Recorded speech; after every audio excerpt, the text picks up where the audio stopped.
The night air in Helmand Province carried the acrid smell of gunpowder and blood. Emma Clark stood in the center of what had once been a medical facility, now transformed into a hellscape of screaming wounded and incoming fire. At 28 years old, she looked barely old enough to order a drink in a civilian bar.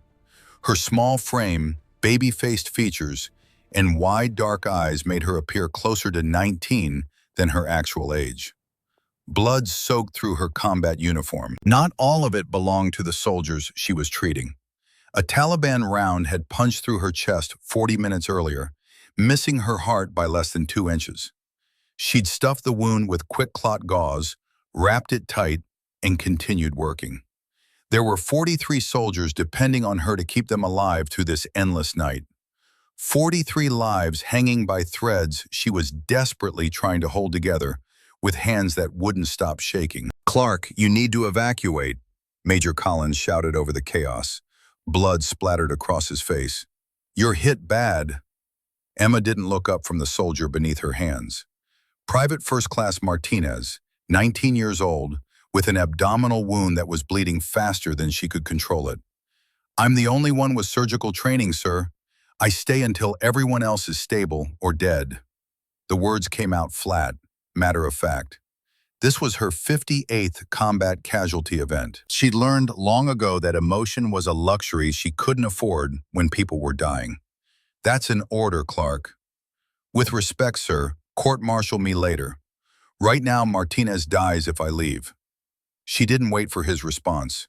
Her hands moved with practiced efficiency, exploring the wound, identifying the bleeding source, applying pressure exactly where it needed to be.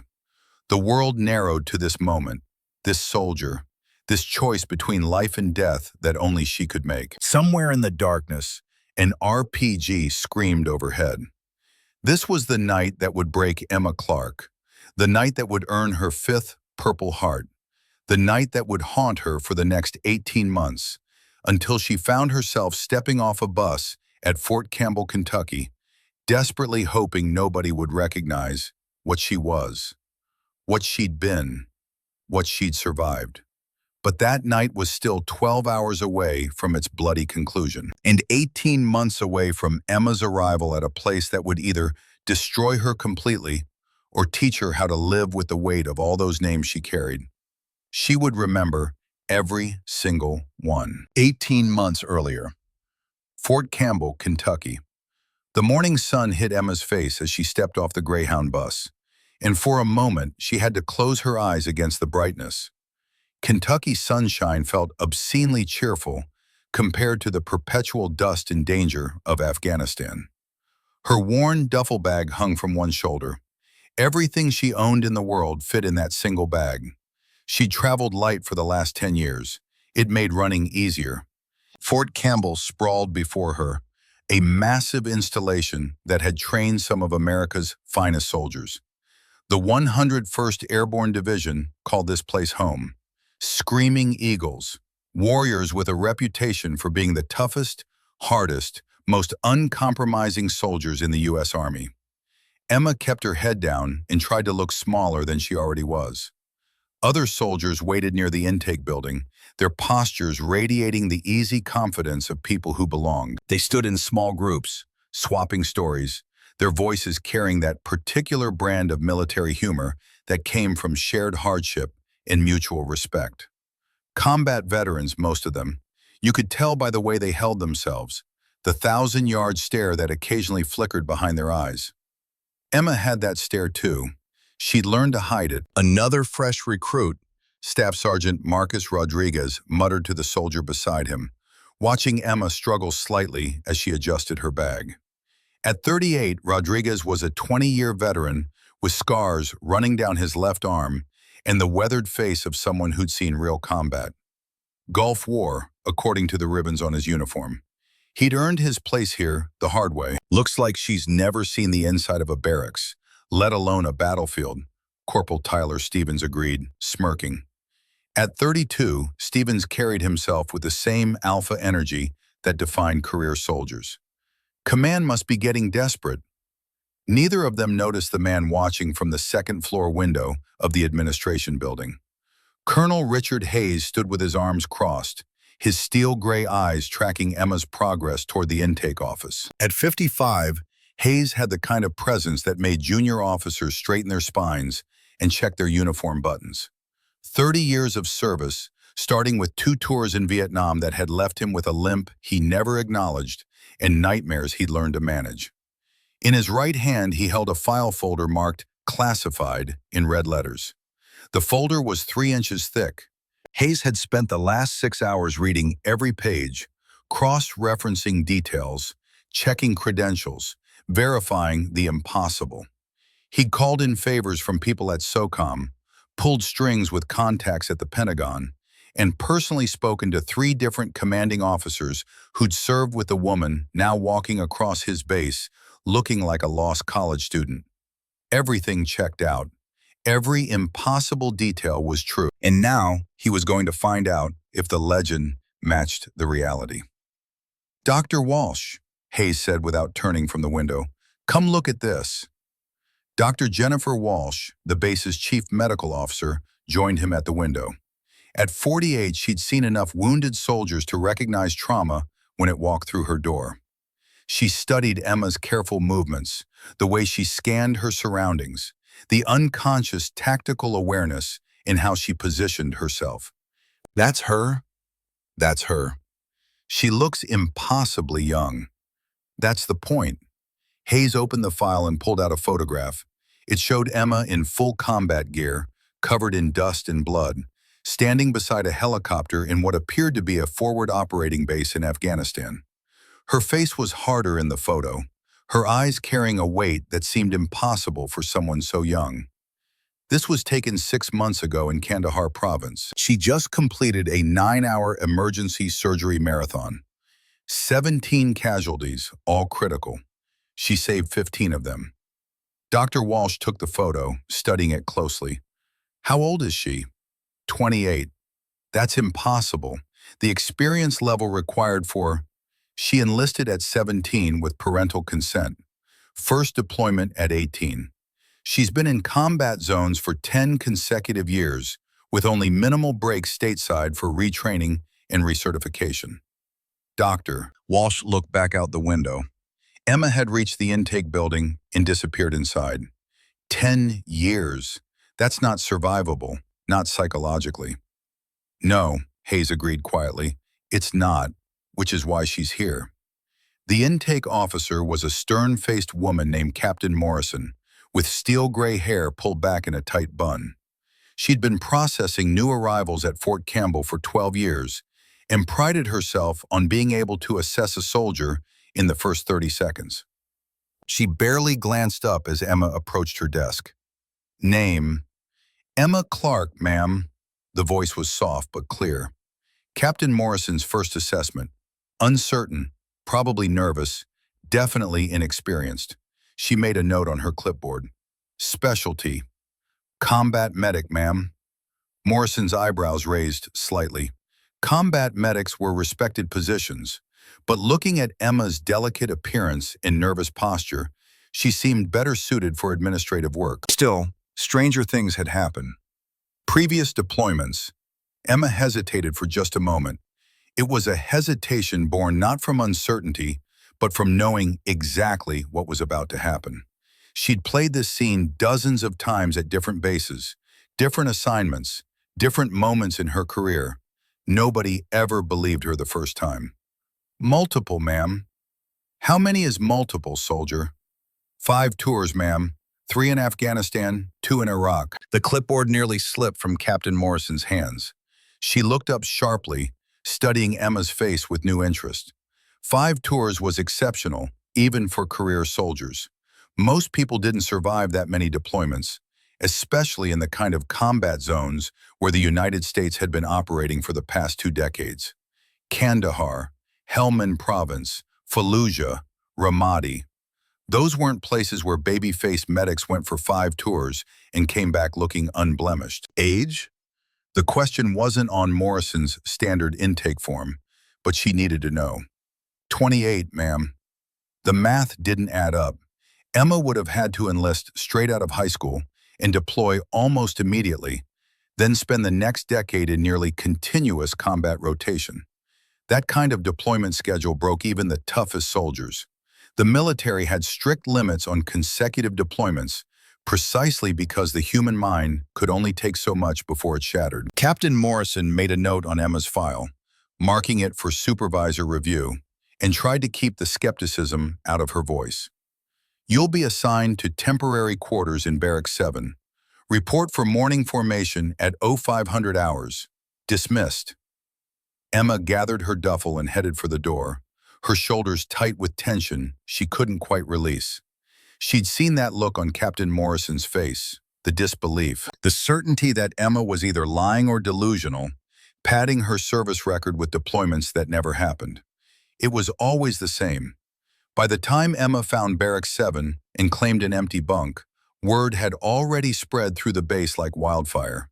The new medic claimed 5 deployments, but looked like she'd never held anything heavier than a textbook. Soldiers gathered in small groups during lunch break, whispering and placing bets on how long she'd last in training exercises. 5 tours, my ass, Rodriguez told his squad as they watched Emma walk past the mess hall. She probably got those stories from watching war movies. Command must be getting desperate if they're sending us kids who lie about their service records. Corporal Stevens laughed. I give her 1 week before she washes out, maybe less if she actually has to do any real work. But not everyone shared their dismissiveness. In the medical facility's main office, Dr. Walsh sat at her desk with Emma's file spread before her. She'd requested the full personnel record, and what she was reading didn't match the uncertain young woman she'd seen from Hayes's window. The medical certifications were legitimate and extensive.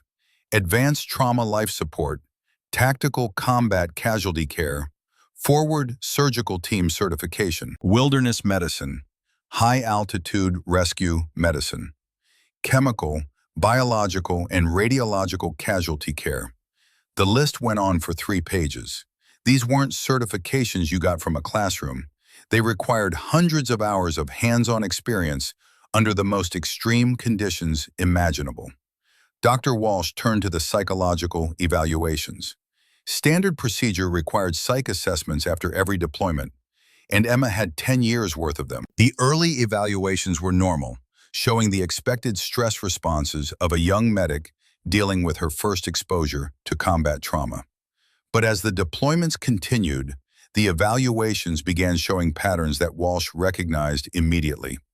Post-traumatic stress disorder, survivor's guilt, dissociative episodes, emotional numbing, hypervigilance. Every single marker for severe combat-related psychological trauma was present in Emma's file. Yet somehow she'd been cleared for continuous duty. Walsh knew why. The military was desperate for experienced combat medics, especially ones with Emma's skill level. They'd bent the rules, pushed her through the cracks, kept deploying her because she was too valuable to lose. They'd used her up, and now she was here, probably broken beyond repair. There's more to this one than meets the eye, Doctor, Walsh said to her assistant, a young lieutenant named Carter. Her trauma response scores are higher than soldiers I've seen with diagnosed PTSD requiring hospitalization. Look at these medical procedure certifications. You don't get training in battlefield amputation and emergency thoracotomy from sitting in a classroom. Lieutenant Carter leaned over to look at the file. Maybe she's exaggerating her experience? No. Dr. Walsh pointed to a specific section. These certifications require verification from commanding officers. Everything here is documented and authenticated. If anything, I suspect this file is incomplete. There's probably a classified section we don't have access to. She was right. In his office, 1 floor above, Colonel Hayes sat with that classified section open before him. The pages detailed operations that would remain secret for decades, missions in places the United States officially denied having any presence, and casualty events that would make a horror film look tame by comparison. 3 silver stars for valor, 5 purple hearts, 62 confirmed saves under direct enemy fire, and a recommendation for the Distinguished Service Cross, the second highest military decoration for valor that Emma had declined. Hayes had seen a lot in his 30 years of service, but Emma Clark's record was something else entirely. She'd been tested in ways that would have destroyed most soldiers, and somehow she was still standing, still functioning, still trying to serve. But Hayes knew the truth that Emma probably didn't want to admit. She wasn't functioning, she was surviving. And there was a vast difference between the two. That's why he'd requested her transfer to Fort Campbell, not to use her skills, but to give her something he'd spent 20 years learning to do himself. He was going to teach Emma Clark how to heal. That evening, Emma sat alone in the mess hall, picking at food she couldn't taste. Conversations buzzed around her, the familiar sounds of soldiers bonding over shared experiences and mutual understanding. She'd been part of groups like this once, back in her early deployments, when she still believed she could maintain normal human connections. She'd learned better. Every friend she made ended up in a body bag. Every bond she formed became another source of grief when the mortars started falling. So she'd stop trying, stop letting people in, stop being anything other than the medic who showed up, did her job, and disappeared back into whatever shadow was most convenient. It was safer that way, for everyone. A young private approached her table, his face flushed with embarrassment. He couldn't have been more than 19, fresh out of basic training, still carrying that idealistic shine that combat hadn't worn away yet. "Ma'am, I know this might sound rude, but some of the guys are wondering." He paused, clearly struggling with how to phrase his question. "They're saying you might be exaggerating about your deployments. Not that I believe them," he added quickly. "It's just that you look so young." Emma set down her fork and looked directly at the private. For just a moment, her carefully maintained facade slipped. The protective shield she'd built around herself cracked just enough for him to glimpse what lay beneath. The private took an unconscious step backward. Emma's eyes held the kind of darkness that came from watching too many people die, from making impossible choices, from carrying weights that should have crushed her years ago. It was a darkness so deep and cold that for a split second, the young private understood exactly why Emma looked the way she did. She'd learned to hide it, had to hide it, because if people saw what was really behind her eyes, they'd never let her near a patient again. "I've seen things too, Private," Emma said quietly. "I just choose not to wear them on my face." The private mumbled an apology and retreated quickly. Emma returned to her meal, but her hands were shaking slightly. She gripped her fork tighter, willing them to steady. 10 years. 10 years of hiding. 10 years of pretending. 10 years of being invisible. She didn't know if she had it in her to keep pretending anymore. That night, unable to sleep, Emma walked the perimeter of Fort Campbell. The Kentucky night was peaceful, crickets chirping in the grass, a cool breeze carrying the scent of honeysuckle. It was such a stark contrast to the sleepless nights she'd spent in far more dangerous places, where every sound could mean incoming fire, and sleep came in 30-minute increments, if it came at all. Her phone buzzed with a message. She pulled it out, already knowing what it was. The message was 3 months old. Emma had read it hundreds of times. "Clark, heard you're stateside again. Try not to scare the new recruits with your baby face. Remember, they don't know what you're made of yet. Give them time to figure it out. Stay safe, little warrior." Captain David Morgan had been her commanding officer during her 3rd deployment to Afghanistan. He'd taken Emma under his wing, recognized her potential, pushed her to become better than she thought she could be. He'd also saved her life twice and taught her that being a good medic meant being willing to make the choices nobody else wanted to make. Captain Morgan had been killed by an IED 3 months after sending that message. Emma had been on leave when it happened, stateside for required recertification training. She'd gotten the notification while sitting in a classroom, learning advanced trauma techniques she already knew by heart. She hadn't cried, hadn't allowed herself to feel anything at all. She just added his name to the list and kept moving forward, because that's what you did. You survived. You moved forward. You didn't think about the people you'd lost, because thinking about them meant acknowledging the pain. And pain was a luxury she couldn't afford. As she turned to head back to her barracks, Emma caught her reflection in a darkened window. The face that stared back at her looked impossibly young, unmarked by the horrors she'd witnessed and the lives she'd fought to save. It was a face that had fooled enemies and allies alike, a perfect disguise that had served her well in the field, but made her journey in the military a constant battle for credibility. Tomorrow would bring training exercises with soldiers who doubted her abilities. They'd test her, push her, waiting for her to crack and reveal herself as the fraud they believed her to be. Emma had been through this routine dozens of times before at different bases, different assignments, different moments in her career. She knew exactly how it would play out. The skepticism, the challenges, the moment when she'd have to reveal just enough of her real capabilities to earn respect, without revealing so much that people started asking questions she didn't want to answer. What they didn't know yet was that beneath her youthful appearance and quiet demeanor lay something forged in fires that would have consumed most soldiers. 5 Purple Hearts didn't lie, even if the person wearing them looked too innocent to have earned them. The barracks were quiet when she finally returned. Other soldiers slept peacefully, their breathing steady and undisturbed. Emma lay on her bunk, staring at the ceiling, waiting for the nightmares she knew would come. They always came. She closed her eyes and began her ritual. She counted backward from 100, focusing on each number, trying to quiet her mind enough to find even a few hours of rest. She made it to 73 before the first image hit, Corporal Jake Henderson's face.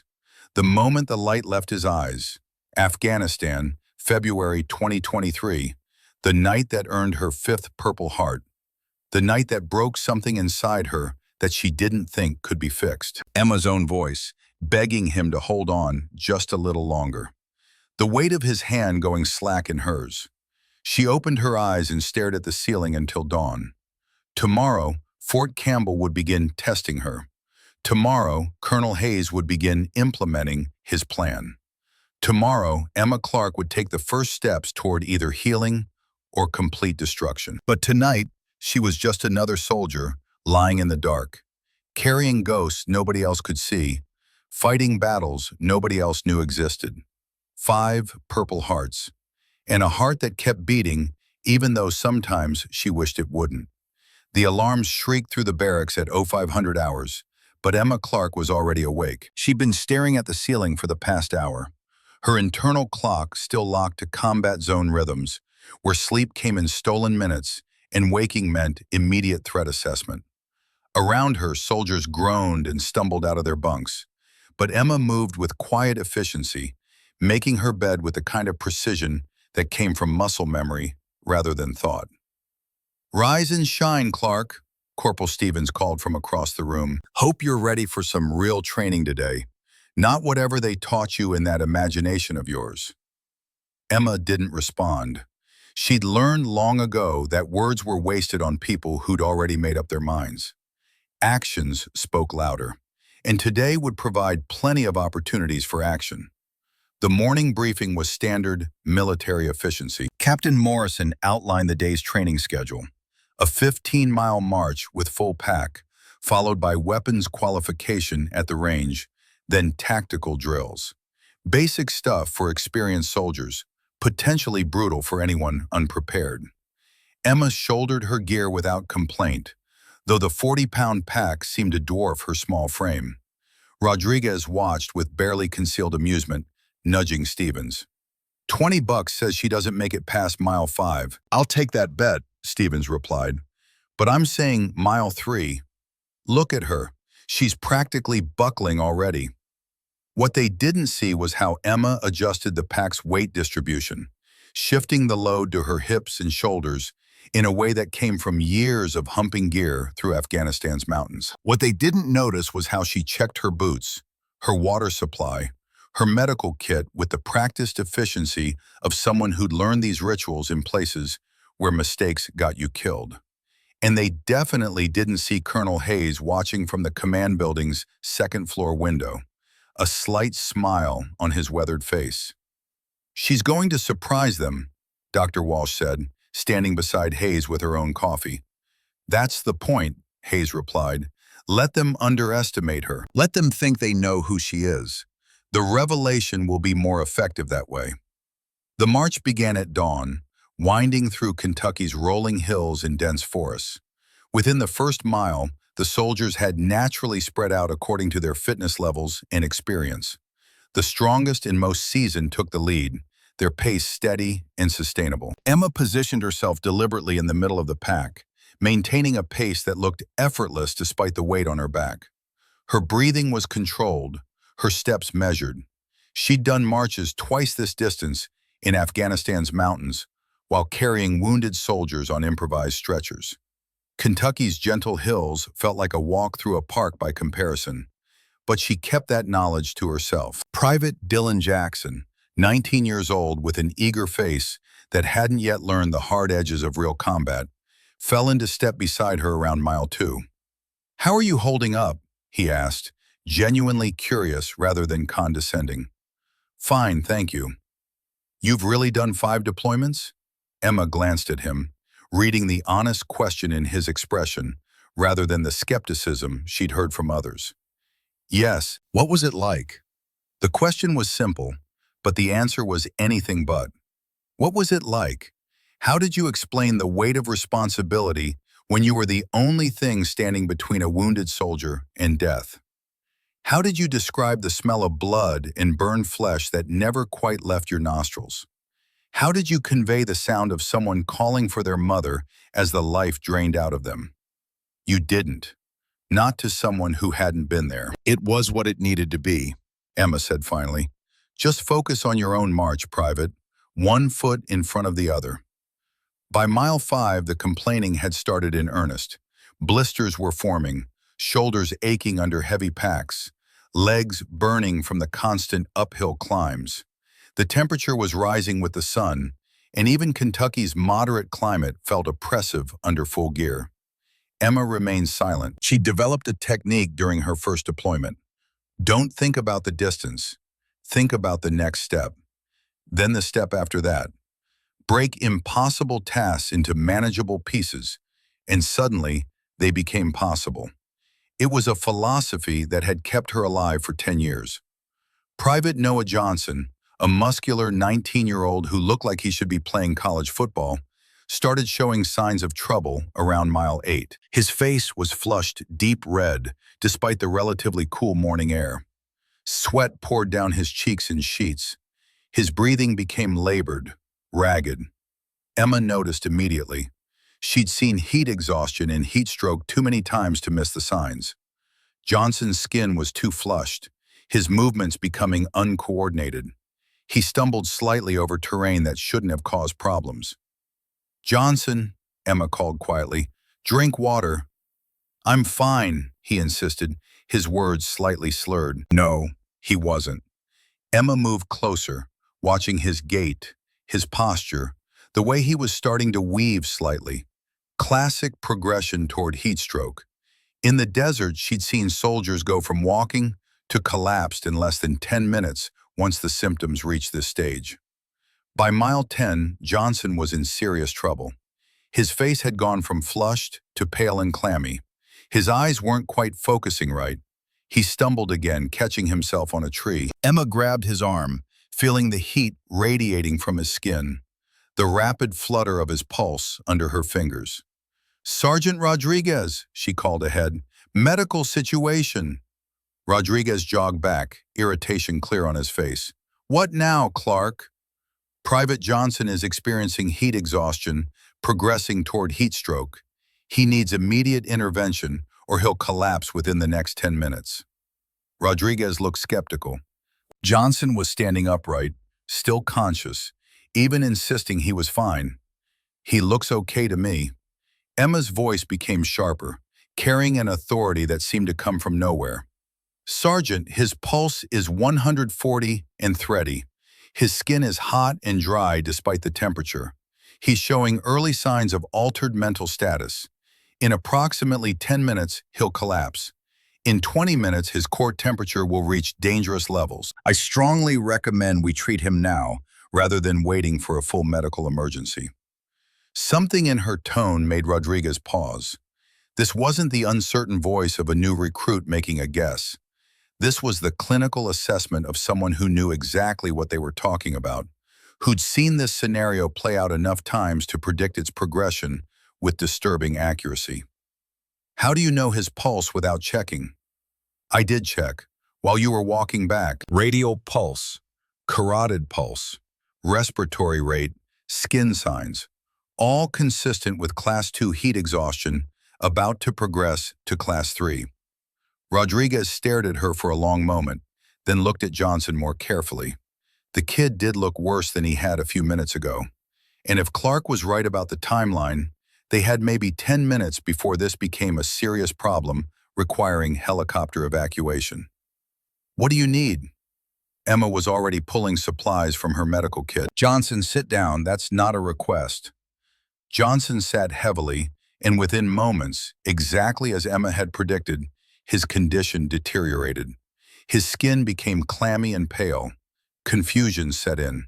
He tried to stand and nearly fell. Emma worked with smooth efficiency that seemed at odds with her appearance. She established I-5 access with practiced ease, despite Johnson's poor circulation making his veins difficult to find. She initiated rapid fluid resuscitation, monitored his vital signs, began core cooling procedures with wet cloths applied to pulse points. Her movements were economical, precise, betraying years of experience performing these exact interventions under far worse conditions than a Kentucky forest. Where did you learn to do that? Rodriguez asked, watching her work with growing respect. Combat medicine training, Emma replied without looking up from her patient. Hyperthermia is common in desert deployments. You treat it aggressively or people die. Within 15 minutes, Johnson's condition had stabilized. Color returned to his cheeks. His confusion cleared. His vital signs improved to acceptable ranges.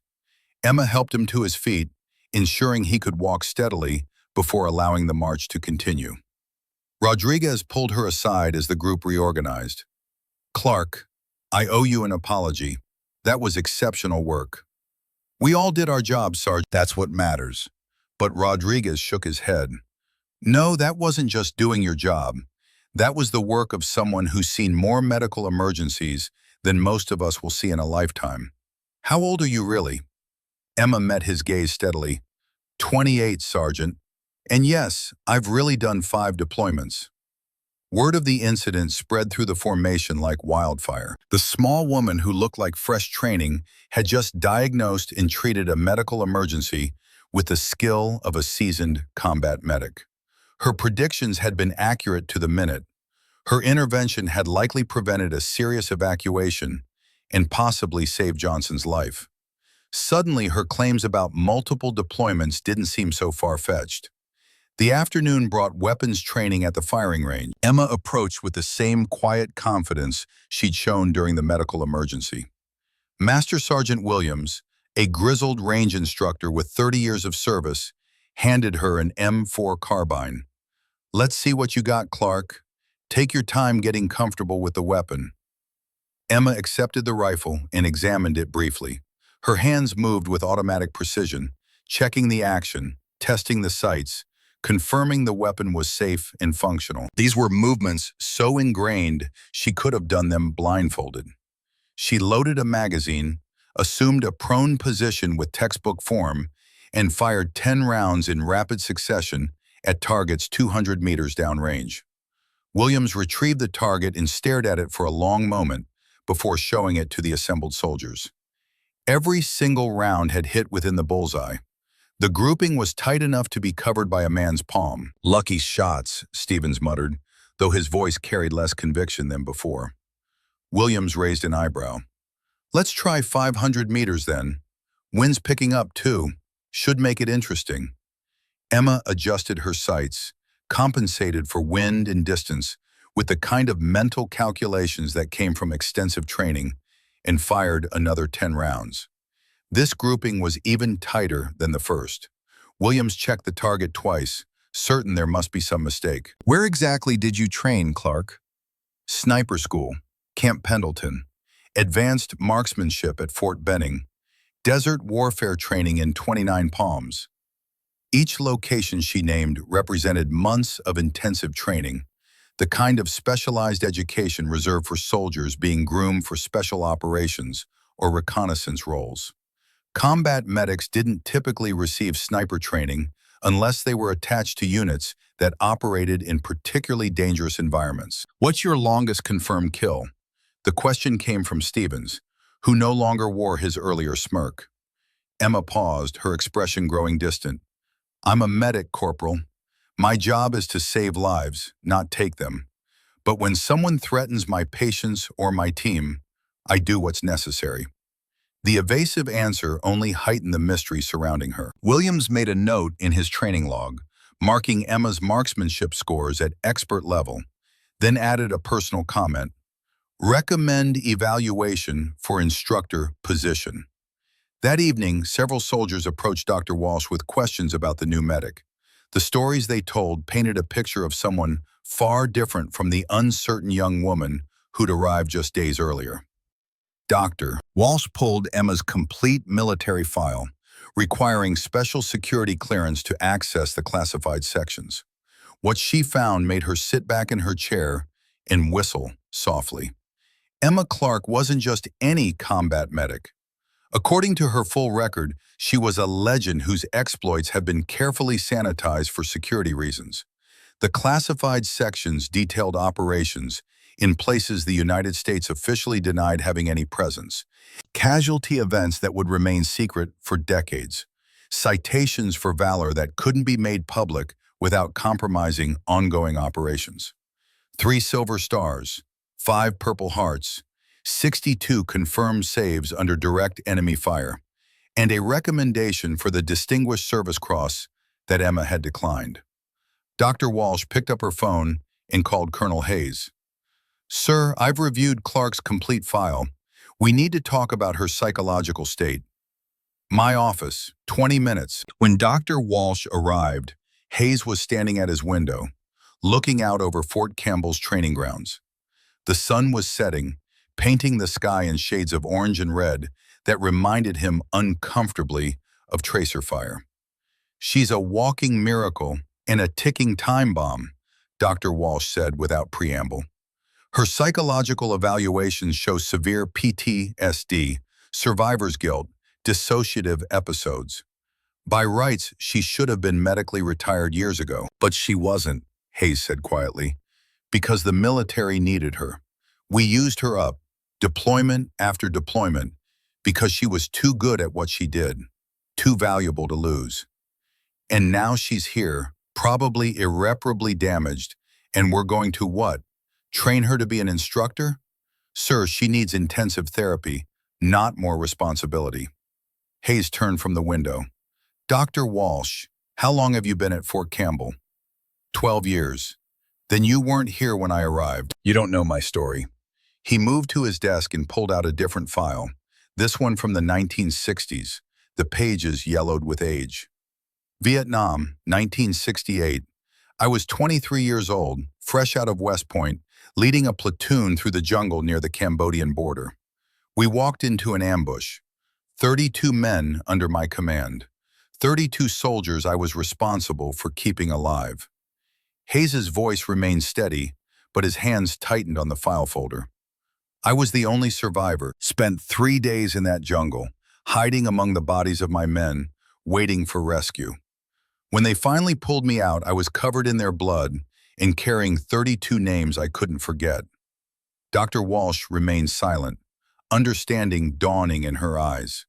I spent the next 20 years drowning in guilt and alcohol, barely functioning, going through the motions of a military career because I didn't know how to do anything else. I was exactly where Emma Clark is now, broken, barely holding it together, one bad day away from eating my service pistol. What changed? Dr. Walsh asked quietly. A mentor, a colonel who'd been through his own version of hell in Korea. He saw what I was doing to myself and offered me a choice. Keep drowning or learn to swim. He taught me that survival wasn't the same as living, that carrying those 32 names didn't mean I had to carry them as burdens. They could be lessons, teachers, guides for how to help others avoid the same mistakes. Hayes closed the old file and picked up Emma's. That colonel saved my life by giving me purpose, by showing me that my pain could serve a greater good. Now I'm going to do the same for Emma Clark. What if she's too damaged? What if the therapy doesn't work? Then she'll fail, and we'll get her the medical help she needs. But I've read her file, Dr. Walsh. I've talked to her commanding officers. I've seen what she's capable of. Emma Clark isn't broken beyond repair. She's a warrior who's never been taught how to put down her weapons. She's been fighting for 10 straight years without rest, without support, without anyone telling her it's okay to stop surviving and start living. He tapped Emma's file. Tomorrow morning there's going to be an emergency drill, mass casualty scenario at the mountain training facility, real enough to trigger her combat instincts, controlled enough to keep everyone safe. I need to see how she performs under pressure, and I need her to see that she still has value beyond just surviving. Dr. Walsh studied Hayes for a long moment. This is risky, sir. If it triggers a full PTSD episode, then we'll be there to help her through it. But I don't think it will. I think Emma Clark has been waiting for someone to give her permission to be who she really is. Not the broken soldier hiding from her past, but the exceptional medic who saved hundreds of lives. At 2300 hours that night, the emergency alarm screamed across Fort Campbell. Emma jolted awake from a nightmare about Henderson, her hand instinctively reaching for the sidearm she no longer carried in garrison. Her heart hammered in her chest, adrenaline flooding her system, combat instincts taking over before her conscious mind fully engaged. A training exercise had gone catastrophically wrong 20 miles away at the mountain training facility. A live fire exercise had resulted in multiple casualties when a mortar round misfired.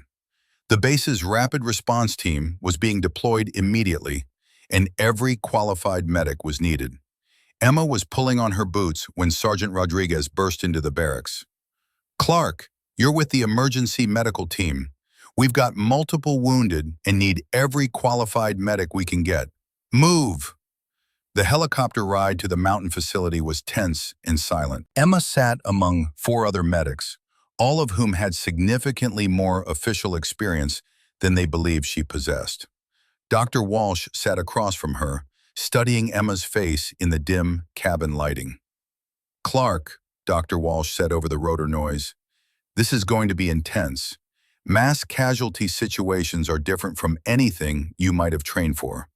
Stay close to the senior medics and follow their lead." Emma nodded respectfully, though she'd treated mass casualty events that would have broken most of these experienced medics. She kept her thoughts to herself and checked her medical kit for the 3rd time, running through mental checklists that had kept her alive and effective through countless emergencies. The landing zone was controlled chaos. Emergency floodlights illuminated a scene of organized panic as soldiers and medical personnel rushed between casualties scattered across rocky terrain. The acrid smell of gunpowder and blood filled the air, triggering memories Emma had worked hard to suppress. For a moment, she was back in Helmand Province, back in that endless night with soldiers depending on her to keep them alive. She closed her eyes, counted to 3, and forced herself back into the present. Kentucky, training facility. Controlled exercise, not Afghanistan, not real combat. She could do this. "We've got 12 wounded," Major Collins shouted, the senior medical officer on scene. 3 critical, 4 serious, 5 walking wounded. Triage protocols in effect immediately. Emma followed the team toward the casualties, her trained eyes already assessing the scene. The distribution of wounded, the nature of their injuries, the available resources. Her mind processed the information automatically. Pattern recognition from years of similar scenarios, painting a clear picture of what needed to happen next. The first critical patient was Corporal James Adams, 22 years old with severe abdominal trauma and significant blood loss. Staff Sergeant Aaron Pierce, the senior medic on their team, knelt beside him with shaking hands. "Jesus," Pierce muttered, staring at the massive wound. I've never seen anything this bad. Where do we even start? Emma moved closer, observing Pierce's hesitation. Adams was bleeding internally, his blood pressure dropping rapidly. In a civilian hospital, he'd need immediate surgery. Here in the field, he needed damage control that could keep him alive until evacuation. Pierce had maybe 5 minutes before Adams went into irreversible shock. "Pierce, his pressure's dropping," Emma said quietly, her voice cutting through the chaos with unexpected clarity. "I can see that," Pierce snapped, stress evident in his voice. "I'm thinking." Thinking was a luxury Adams didn't have. Emma could see his skin growing pale and clammy, classic signs of hypovolemic shock. His body was shutting down, diverting blood from extremities to vital organs in a desperate attempt to survive. In less than 5 minutes, he'd be beyond help. "Sir, may I suggest starting 2 large-bore IVs and initiating rapid fluid resuscitation while we prepare for emergency surgery?" Emma's voice carried the same clinical authority Rodriguez had heard during the march. Pierce looked up at her with irritation. "Clark, I told you to observe and learn. This isn't a classroom." But Dr. Walsh had moved close enough to overhear the exchange. She looked at Adams, then at Emma, recognizing something in the younger woman's demeanor that Pierce was missing. Emma wasn't guessing or offering textbook suggestions. She was speaking from experience, identifying a clear treatment path based on pattern recognition from having seen this exact scenario before. "What would you do, Clark?" Dr. Walsh asked. Emma glanced at Pierce, who was struggling with basic IV placement due to Adams's poor circulation and the stress of the situation. "Permission to speak freely, ma'am?" "Granted. Corporal Adams has a penetrating abdominal wound with probable internal bleeding. His blood pressure is dropping, heart rate increasing. Skin signs indicate Class 3 hypovolemic shock. He needs immediate surgical intervention, but we need to stabilize his circulation first." Emma's voice carried a clinical authority that seemed to come from years of experience rather than theoretical training. "How would you stabilize him?" Dr. Walsh pressed, watching Pierce continue to struggle. Emma looked directly at Pierce. "Sir, with your permission." Pierce, overwhelmed by the severity of the situation and his own limitations, stepped aside. "Go ahead." Emma moved with sudden decisive action. Her hands were absolutely steady as she established 2 IV lines with practiced efficiency, finding veins that Pierce had missed, working with the kind of speed that came from having performed this procedure hundreds of times under far worse conditions. She started rapid fluid resuscitation, prepared emergency medications, and began laying out surgical instruments with military precision. "Pierce, I need you to maintain pressure on the wound while I prep for emergency surgery," Emma instructed, her voice calm and authoritative. The shy, uncertain recruit had disappeared, replaced by a confident trauma surgeon whose hands moved with the assurance of extensive experience. "Emergency surgery? Here?" Pierce stared at her in disbelief. "It's called damage control surgery. We're not trying to fix everything, just stop the bleeding and get him stable for transport." Emma was already making a controlled incision, her movements sure and practiced. "Dr. Walsh, I need better light." Pierce, prepare 2 units of blood for rapid transfusion. Rodriguez, monitor his vitals and call out any changes. Dr. Walsh watched in fascination as Emma transformed before her eyes. The timid young woman who'd arrived at Fort Campbell had been replaced by a confident combat surgeon whose hands worked inside Adams's abdomen with practiced skill. This wasn't textbook medicine. This was battlefield trauma care performed by someone who'd done it so many times the movements had become automatic. "Clark, where exactly did you learn damage control surgery?" Dr. Walsh asked while Emma worked. "Forward operating bases in Afghanistan, ma'am. When helicopters can't fly due to weather or enemy fire, you do what's necessary to keep people alive." Emma's hands moved with careful precision, locating the source of bleeding, controlling it, stabilizing Adams enough for evacuation. She talked as she worked, explaining her actions in clinical detail, demonstrating the kind of tactical medical knowledge that took years of combat experience to develop. Primary hemorrhage control achieved. Starting mass closure. Pierce, how are his vitals? Blood pressure coming up. Heart rate stabilizing. Jesus, Clark, I've never seen anything like this. 30 minutes later, Adams was stabilized and ready for helicopter evacuation. His blood pressure had improved, bleeding was controlled, and his chances of survival had increased dramatically from nearly zero to somewhere around 85%. As the helicopter lifted off with Adams and two other critical patients, Dr. Walsh approached Emma. The young woman was cleaning blood from her hands, her face pale but composed. Only the slight tremor in her fingers betrayed the emotional cost of what she'd just done. That was exceptional work, Clark. Where did you really train? Emma looked up, and for the first time, Dr. Walsh saw the weight of experience in her dark eyes. The carefully maintained facade had cracked just enough to reveal what lay beneath. Bagram Air Base, ma'am. Combat Support Hospital in Kandahar. Field hospitals throughout Helmand Province. Emma's voice carried a slight tremor now, the adrenaline of the surgery wearing off, leaving exhaustion in its wake. You learn quickly when there's no other choice, when soldiers' lives depend on you being good enough, fast enough, smart enough. How many times have you performed damage control surgery in the field? 47 times, ma'am. That I can remember clearly. Emma paused, her expression distant. Sometimes the days blur together. Doctor. Walsh studied her carefully, seeing past the youthful appearance to the seasoned combat veteran underneath. And you've been doing this since you were how old? I enlisted at 17 with parental consent, first deployment at 18.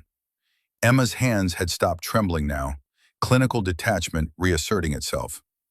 You adapt or you don't come home. The return flight to Fort Campbell was quiet, but Emma could feel the eyes of the other medics on her. Pierce sat directly across from her, studying her face as if seeing her for the first time. Clark, Pierce said finally, his earlier skepticism completely gone. I owe you an apology, and Adams owes you his life. We all did our jobs, Sergeant, that's what matters. But Pierce shook his head. No, that wasn't just doing your job. That was the work of someone who's seen more trauma than most of us will see in a lifetime. You're really 28? Yes, sir. And you've really done 5 deployments? Emma met his gaze steadily. Yes, sir. The helicopter touched down at Fort Campbell as dawn was breaking over Kentucky's hills. Word of the night's events spread quickly through the base. By morning formation, every soldier knew that the small, quiet medic they dismissed as inexperienced had performed emergency surgery in the field and saved a man's life. But for Emma, the night had revealed more than she'd intended. The careful facade she'd maintained was beginning to crack, and the real story of her service was starting to emerge. She'd managed to keep her secrets for just a few days, but last night had changed everything. As she walked to her quarters, exhausted but satisfied that Adams would survive, Emma realized her time of anonymity was coming to an end.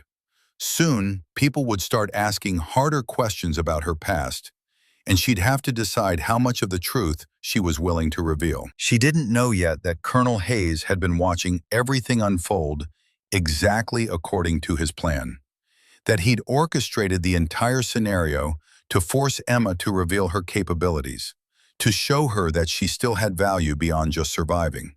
She didn't know that in his office, Hayes was already scheduling a meeting with her for 0800 hours. A meeting where he would lay out the complete truth about why she was really at Fort Campbell. All Emma knew was that she was tired, so desperately, completely tired of hiding what she was, tired of pretending to be less capable than she knew herself to be, tired of carrying names alone, with no one to help share the weight. She lay on her bunk without bothering to change out of her blood-stained uniform. Around her, other soldiers were waking up, preparing for morning formation. But Emma just stared at the ceiling, replaying the surgery in her mind, checking for mistakes, second-guessing decisions, wondering if there was anything she could have done differently. It was the same mental routine she'd performed after every casualty event for 10 years.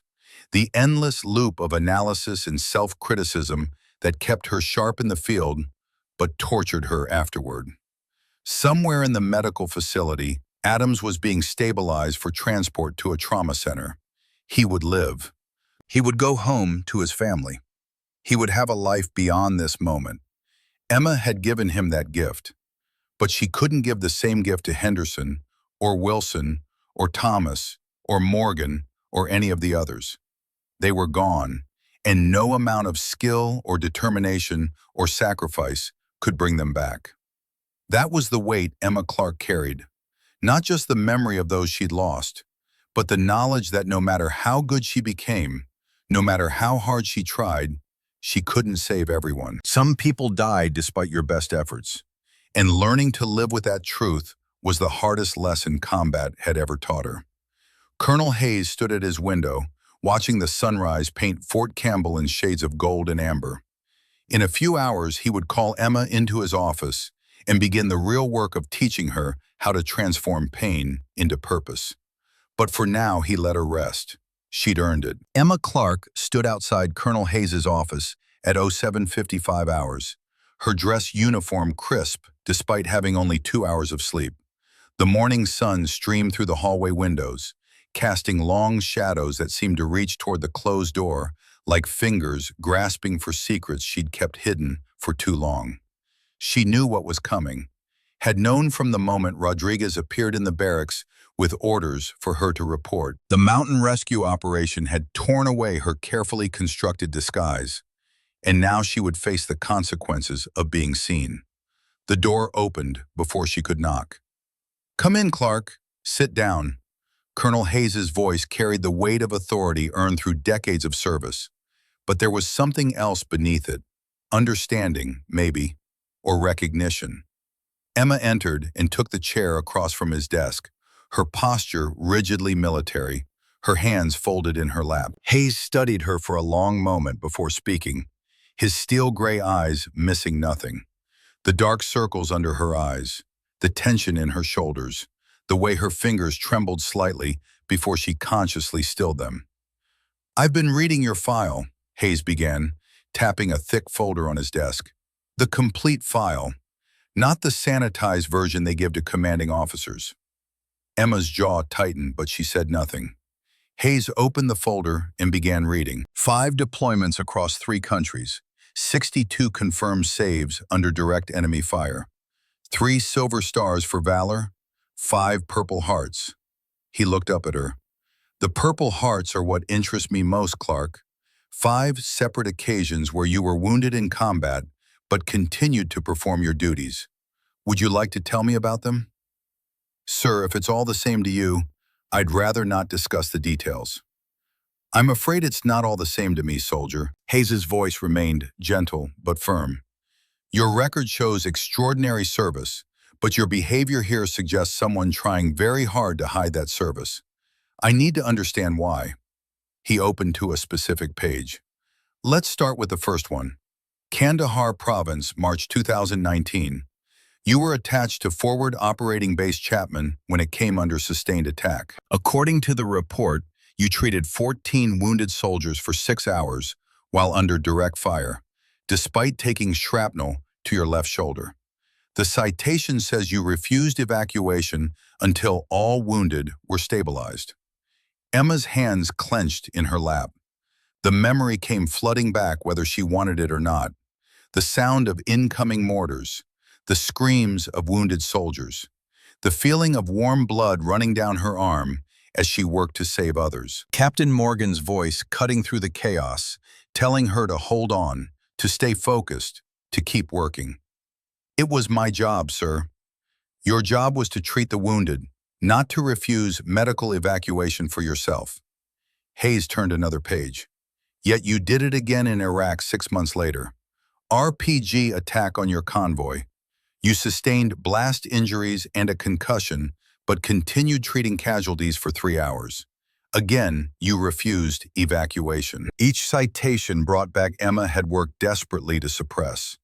The smell of burned flesh, The weight of responsibility for keeping soldiers alive when every instinct screamed at her to run, to hide, to save herself. The constant fear that she wouldn't be fast enough or skilled enough to save them all. Sir, may I ask why you're reviewing my record? Hayes leaned back in his chair. Because last night you performed emergency surgery in the field with a level of skill that surprised my chief medical officer. Dr. Walsh tells me your hands were steadier than surgeons with 20 years of experience. That kind of competence doesn't develop overnight. He turned to another page. Your third Purple Heart, Helmand Province, January 2020. IED explosion threw you 15 feet.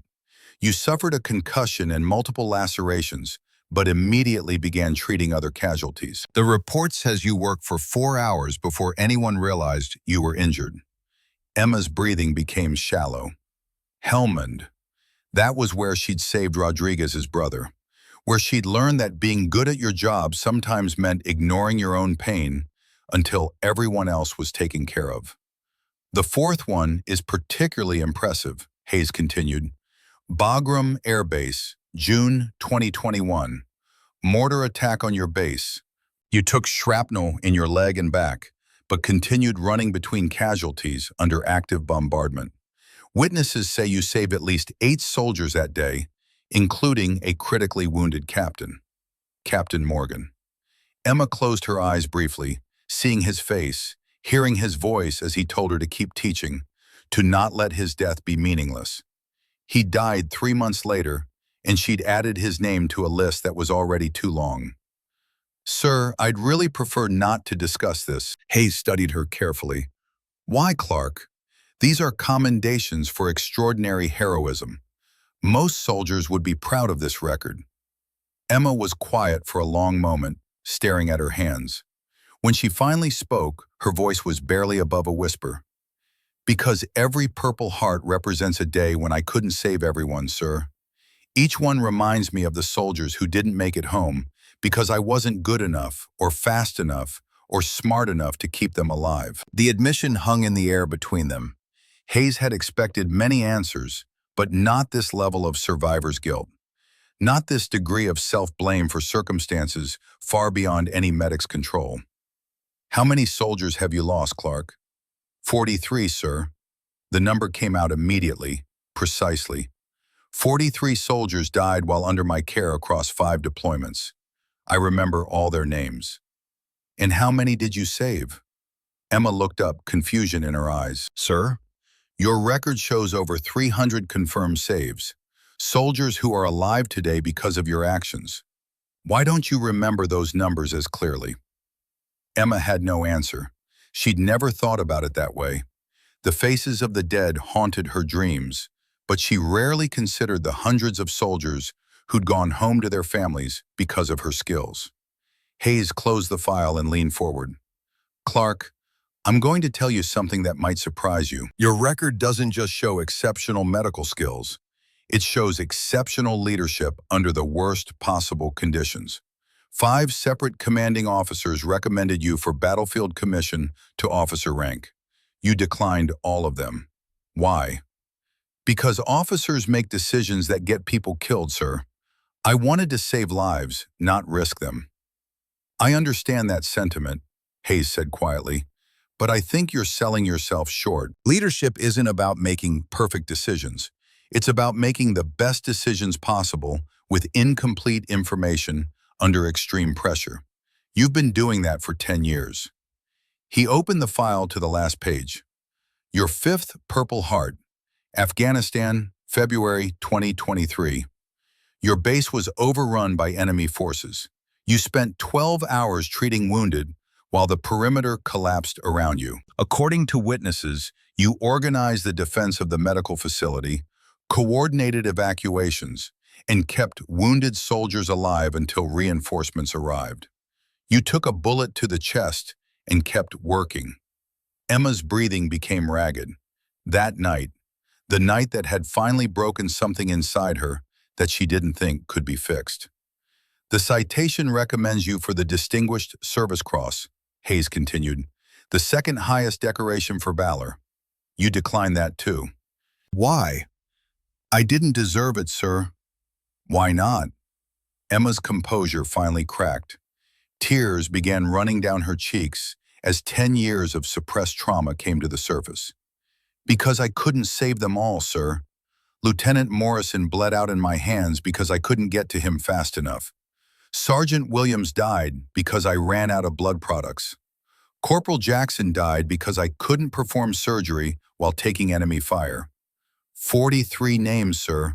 I carry them all. Hayes came around his desk and sat in the chair next to her.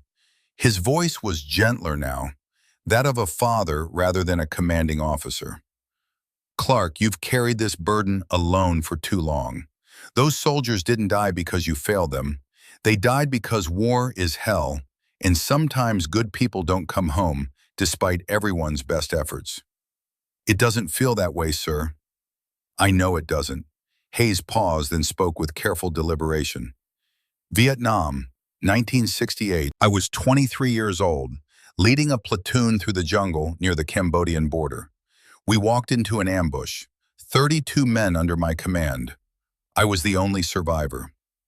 Emma looked up, seeing the pain in Hayes's eyes that mirrored her own.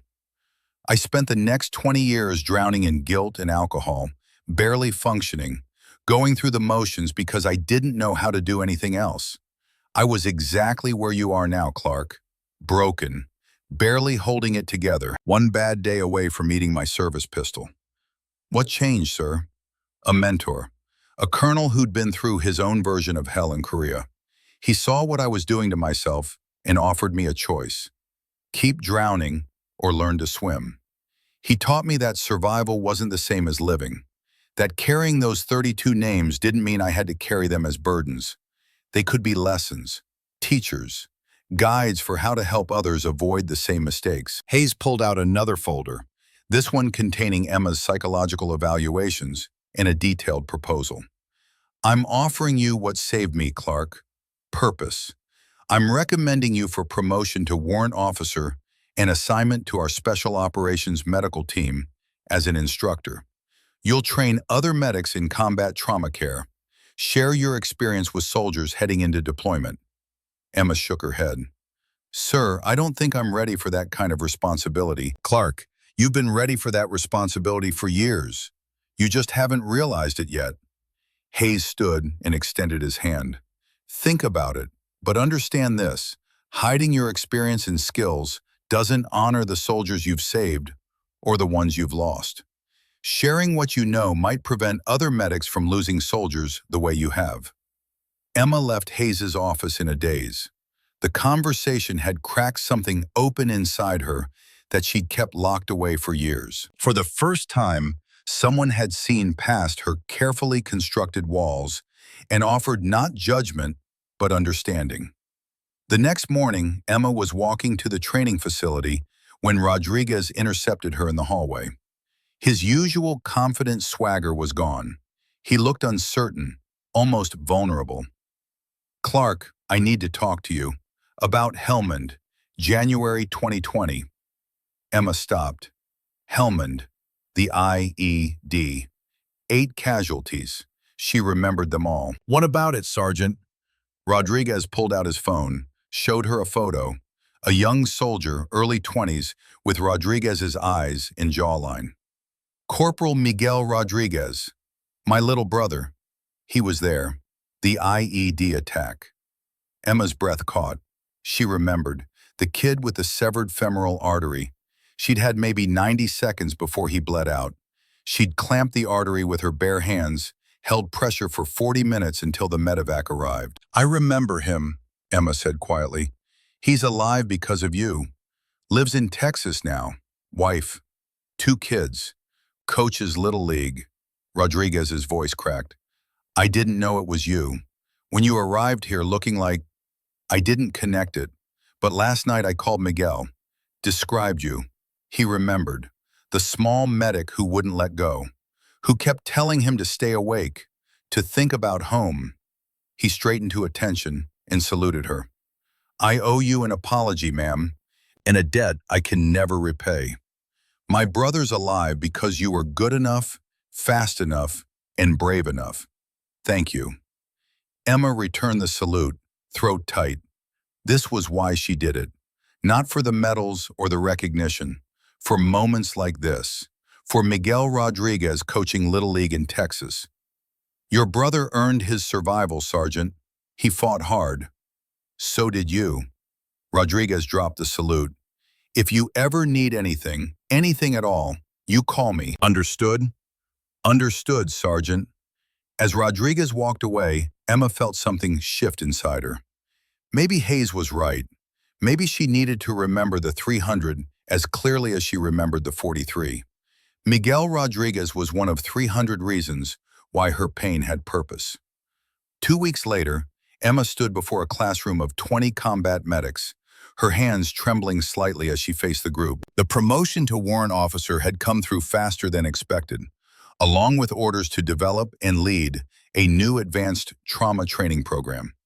The students before her were a mix of experienced medics heading for their second or third deployments and newer soldiers preparing for their first taste of combat medicine.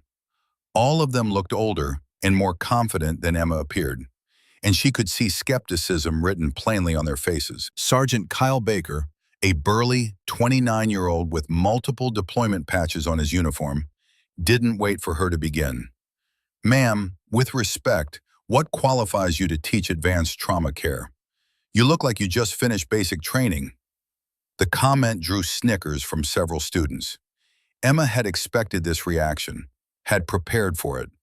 But preparation didn't make it easier to stand before them and reveal truths she'd spent years hiding. She took a deep breath and made a decision that would have been impossible weeks earlier. That's a fair question, Sergeant Baker. Let me show you my qualifications. Emma walked to the whiteboard and began writing. Not just words, but a detailed timeline of violence and survival that had defined her adult life. Kandahar Province, March 2019.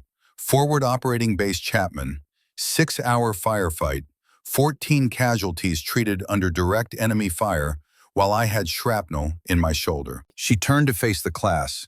The room had gone completely silent. Iraq, September 2019. Convoy ambush. RPG blast gave me a concussion and internal injuries. Continued treating casualties for 3 hours because the evacuation helicopter couldn't land under fire. Emma continued writing, her voice growing stronger with each entry. Helmand Province, January 2020. IED explosion. Thrown 15 feet by the blast. Treated 8 wounded soldiers with a concussion and multiple lacerations. Didn't realize I was bleeding until someone pointed it out 4 hours later. She filled the entire whiteboard with locations, dates, and casualty counts. Each entry represented a day when she'd pushed beyond normal human limits to keep soldiers alive.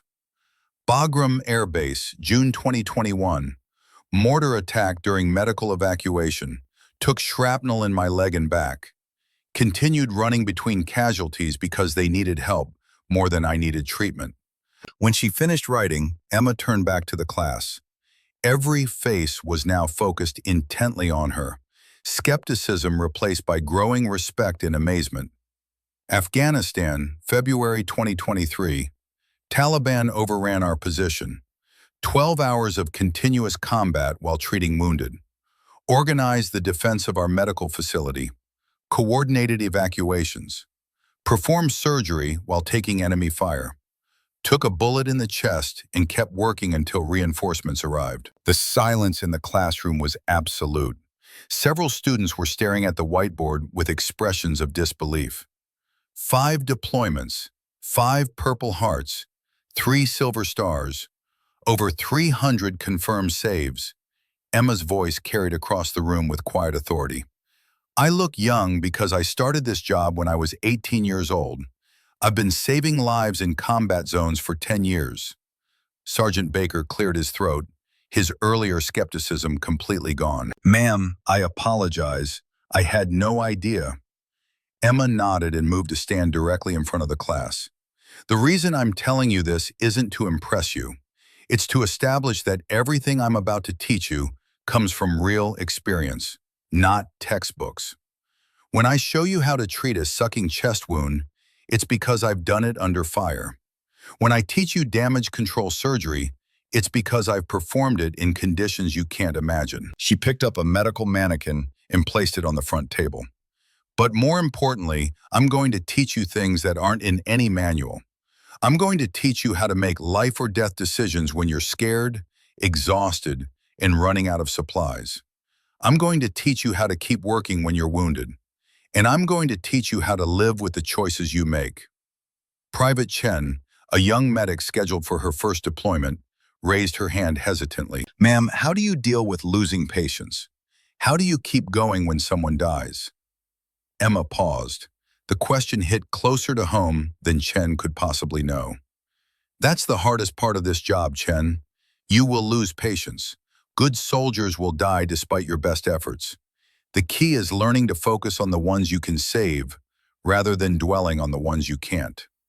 She moved closer to the class, her voice becoming more personal. For years, I carried the guilt of every soldier I couldn't save. 43 names that haunted my dreams. It nearly destroyed me.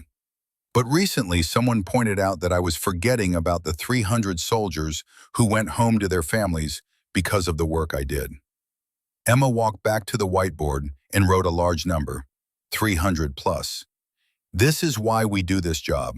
Not for the ones we lose, but for the ones we save. Every technique I teach you, every procedure we practice, every scenario we run through could be the difference between someone's child coming home or not. The first practical exercise involved treating multiple casualties under simulated combat conditions. Emma had arranged for speakers to play recorded gunfire and explosions, while smoke machines created realistic battlefield conditions. It was as close to real combat as training could provide without actual danger. Remember, Emma called out as the simulation began, wounded soldiers will be screaming, bleeding, and scared. You need to stay calm and think clearly. Triage quickly, but accurately. The most dramatic injuries aren't always the most life-threatening. She watched as the students worked through the scenario, offering guidance and corrections. When Sergeant Baker struggled with a particularly complex chest wound, Emma knelt beside him. Baker, what do you see? Penetrating trauma to the left chest, possible pneumothorax. Baker's hands shook slightly from the adrenaline of the simulation. Good, what's your priority? Seal the wound and decompress the chest. Exactly, but watch your patient's face. See how his color is changing? That tells you more than any textbook description. Emma demonstrated the proper technique while explaining the subtle signs that indicated the patient's condition was deteriorating. Her movements were practiced and confident, the product of having performed this exact procedure dozens of times in actual combat. After the exercise, the students gathered around Emma with questions and comments. The transformation in their attitude was complete.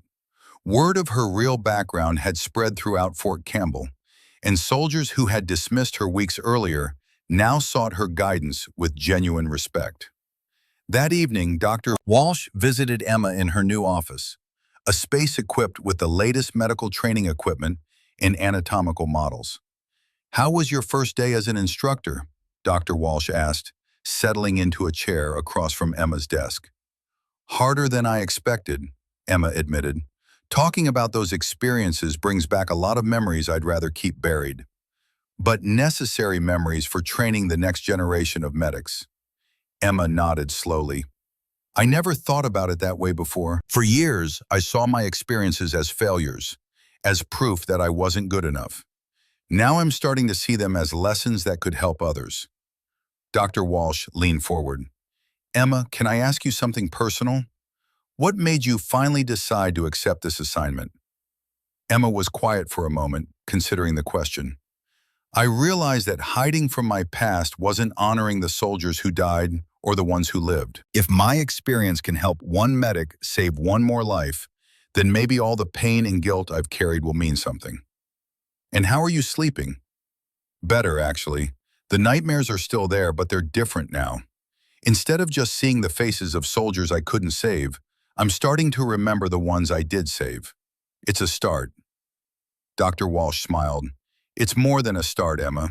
It's healing. 6 months passed in a blur of training sessions, curriculum development, and slowly learning to live with ghosts that would never fully leave.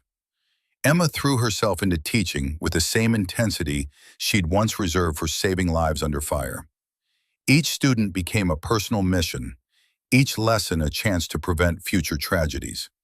The advanced combat trauma response protocol she developed became standard training across all military medical units. Casualty survival rates began improving almost immediately. Commanding officers from across the country requested her presence at their bases to train their medics. Emma Clark, who had spent years hiding her capabilities, became the face of modern combat medicine. The invitation to present at the National Defense University in Washington, D.C. came as a surprise. Colonel Hayes insisted she accept, overriding her protests about not being ready for such a prominent stage. Now she stood in a packed auditorium at the National Defense University, military medical professionals from across the country filling every seat. The moderator's introduction echoed through the space. Ladies and gentlemen, I present Warrant Officer Emma Clark, developer of the Advanced Combat Trauma Response Protocol, now standard training across all military medical units. Emma approached the podium, catching sight of her reflection in the darkened windows overlooking the Potomac River. The uncertain posture of someone trying to hide was gone, replaced by the confident stance of a professional who had found her calling. "Good morning," Emma began, her voice carrying clearly through the auditorium. "A year ago, I was a medic trying very hard to blend into the background, hoping no one would ask too many questions about my experience. Today, I stand before you as someone who has learned that our experiences, both good and bad, are meant to be shared." She clicked to her first slide, showing casualty statistics from recent deployments. The survival rate for wounded soldiers has improved dramatically over the past decade, but we can do better. The techniques I'm going to share with you today were developed in the field under the worst possible conditions, because sometimes textbook medicine isn't enough. The presentation included video footage from training exercises, real-world case studies carefully sanitized for security, and innovative techniques that Emma had developed during her deployments. But what set it apart was Emma's willingness to discuss failures alongside successes. "This next case study represents one of my most difficult experiences," Emma said, clicking to a slide that simply read, "Learning from Loss." Afghanistan, 2022. Multiple casualties from an IED attack. I made a decision to prioritize one patient over another based on limited information. The soldier I chose not to treat initially, Staff Sergeant Wilson, died before I could return to him. The auditorium was silent, everyone recognizing the courage it took to publicly discuss such a painful memory. For 2 years, I believed that decision made me a failure as a medic. I carried Staff Sergeant Wilson's name as a burden, proof that I wasn't good enough. But I've learned that dwelling on our failures without extracting lessons from them dishonors both the dead and the living. Emma advanced to the next slide, showing revised triage protocols based on that experience. Staff Sergeant Wilson's death taught me to look for subtler signs of internal bleeding, to trust certain instincts over others, and to never assume that the most obvious injury is the most life-threatening. That knowledge has helped me save lives since then. His sacrifice wasn't meaningless if it prevents future losses. During the break, people approached Emma with questions and comments. A Navy medic thanked her for techniques that had helped him during a recent deployment. An Army surgeon wanted to discuss implementing her protocols in field hospitals. Most memorably, a young Air Force medic, barely 19 years old, approached with obvious nervousness. "Ma'am, I'm about to deploy for the first time. I'm scared I won't be good enough, that I'll freeze up when someone needs help." Emma studied the young woman's face, seeing herself at 18. "What's your name?" "Airman Peterson, ma'am." "Peterson, can I tell you something that might help? Being scared means you understand the responsibility.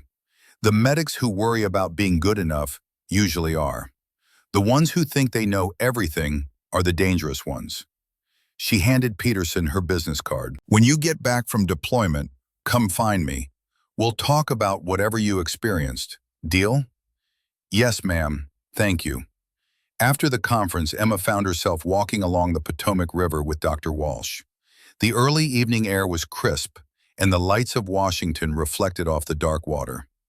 You've come a long way from the scared young woman who arrived at Fort Campbell, Dr. Walsh observed. I wasn't scared of the job, Emma replied. I was scared of people knowing who I really was. I thought if they knew about my failures, they'd lose faith in me. And now? Emma smiled, the expression reaching her eyes for the first time in years. Now I know that hiding our experiences doesn't protect anyone. Those 43 soldiers I lost taught me lessons that have helped me save dozens more. Their deaths mean something if I use what I learned to help others. Before calling her parents, Emma knocked on Colonel Hayes's hotel room door. He answered, still in uniform, though his tie was loosened. Clark, or should I say, Warrant Officer Clark. Permission to speak freely, sir. Hayes gestured her inside. The room was identical to hers, but on his desk lay that yellowed file from Vietnam, the one with 32 names. I wanted to thank you, sir, Emma said, for seeing what I couldn't see in myself. Hayes picked up the old file, running his fingers over the faded paper. You know what that colonel told me, the one who saved my life? Emma shook her head. He said, Hayes, you can't bring back the dead, but you can honor them by making sure fewer people join them. Took me 20 years to understand what he meant, and now you've passed it on. To someone who'll do it better than I ever did. Hayes extended his hand. It's been an honor watching you transform, Emma. From that scared young woman hiding on a bus to this. Your 43 would be proud. Hell, I'm proud. Emma's throat tightened. I couldn't have done it without you, sir. You would have, eventually. I just helped you get there faster. He smiled, and for the first time Emma saw not the stern colonel, but the young lieutenant who'd survived Vietnam. Now go, call your parents. They've waited long enough. As Emma left, Hayes returned to his window, looking out over Washington's lights. 32 names he carried. And now, through Emma, those names would help save thousands more. His mentor had been right all along. Some missions took decades to complete. That night, back in her hotel room, Emma video called her parents for the first time in months. Her father answered, his weathered face breaking into a smile when he saw her. There's my little soldier, he said, using the nickname he'd given her as a child. Dad, I'm 29 years old and a warrant officer. I think we can drop the little part. Her mother appeared on screen, tears in her eyes. Emma, we watched your presentation online. We're so proud of you. We always knew you were special, her father added, even when you were trying to convince everyone you weren't. Emma felt her throat tighten with emotion. I'm sorry I stayed away so long. I didn't know how to talk about what I'd experienced. You don't have to apologize, sweetheart, her mother said. We knew you'd find your way eventually. You always were our strongest child, even when you didn't feel strong. After ending the call, Emma sat by the window, looking out at the nation's capital. Somewhere in this city, politicians made decisions that would send young soldiers into harm's way. Her job was to make sure those soldiers had the best possible chance of coming home alive. She picked up her phone and sent a text to Colonel Hayes. Sir, I accept the promotion to Captain and Chief Instructor assignment. When do I start? His response came within minutes. Congratulations, Captain Clark. You start Monday. The Army is lucky to have you. Emma set down her phone and pulled out a small wooden box she'd carried with her for 10 years. Inside were 5 purple hearts, each one representing a moment when she'd chosen to put others before herself, even when wounded and scared. She laid them out on the hotel room desk, looking at each one with new understanding. Purple Heart number 1, Kandahar, 2019, taught me courage under fire. Purple Heart number 2, Iraq, 2019, taught me resilience when everything seems impossible. Purple Heart number 3, Helmand, 2020, taught me awareness even in chaos. Purple Heart number 4, Bagram, 2021, taught me selflessness when it matters most. Purple Heart number 5, Afghanistan, 2023, taught me that surviving isn't enough. You have to use what you learn to help others survive too. Emma closed the box gently and placed it back in her bag. Tomorrow she would return to Fort Campbell and begin preparing for her new role. In the months that followed, she would train hundreds of medics, developing programs that would save thousands of lives across multiple theaters of operation. Sergeant Baker would become an instructor himself, using Emma's techniques to train the next generation. Private Chen would return from her deployment, having saved 12 soldiers using protocols Emma had taught her. Airman Peterson would write Emma a letter describing how the conversation they'd had at the conference had given her the confidence to perform emergency surgery under fire. And Corporal James Adams, the soldier Emma had saved during the mountain rescue operation, would complete his recovery and request assignment to Medical Training Command, specifically so he could work alongside the woman who'd given him a second chance at life. But Emma didn't know any of that yet as she prepared for bed in a Washington hotel room. All she knew was that for the first time in 10 years, the weight felt different. Not lighter exactly, but transformed. Staff Sergeant Wilson, Lieutenant Morrison, Corporal Jackson, Specialist Thomas, Captain Morgan, and 38 others whose names Emma would never forget. They had not died meaninglessly. Their sacrifices had forged Emma Clark into someone who could prevent future deaths, who could teach others to be better than she'd been, who could transform pain into purpose. That was the real meaning behind 5 Purple Hearts. Not failure, but growth. Not weakness, but strength earned through suffering. Not the end of service, but the beginning of a new kind of mission. Emma closed her eyes, and for the first time in years, she didn't count backward from 100. She didn't brace herself for nightmares. She didn't prepare for the parade of faces that usually haunted her sleep. Instead, she thought about Monday, about the classroom of medics waiting to learn, about the lives that would be saved because of lessons learned in blood and fire, about the future she was building from the wreckage of her past. Captain Emma Clark, 29 years old, 5 Purple Hearts, 43 names she would never forget, 300 lives saved and countless more to come through the medics she would train. She looked like she belonged in a college classroom, not a combat zone. Her baby face and small frame had fooled enemies and allies alike for a decade. But appearances had always been deceiving when it came to Emma Clark. True warriors didn't need to look the part. True courage didn't require visible scars. True strength came from surviving the unsurvivable and choosing to use that survival to help others. Emma drifted off to sleep with a small smile on her face, and for the first time in 10 years, her dreams were not filled with the faces of the dead. Instead, she dreamed of classrooms full of eager students, of protocols being implemented across combat zones, of casualty rates dropping because medics were better prepared. She dreamed of a future where fewer families received devastating news, where more soldiers came home, where the lessons learned in her darkest hours prevented others from experiencing similar darkness. She dreamed of purpose, of redemption, of peace earned through service that would extend far beyond her own deployments. And when she woke the next morning to Washington sunshine streaming through her window, Emma Clark understood something she'd never quite grasped before. Survival was just the beginning. Living meant transforming that survival into something greater than yourself. Her war wasn't over. It had simply changed form. And this new battle, fought in classrooms and training facilities rather than deserts and mountains, might be the most important one she'd ever fight. Because this time, she wasn't just trying to save the soldiers in front of her.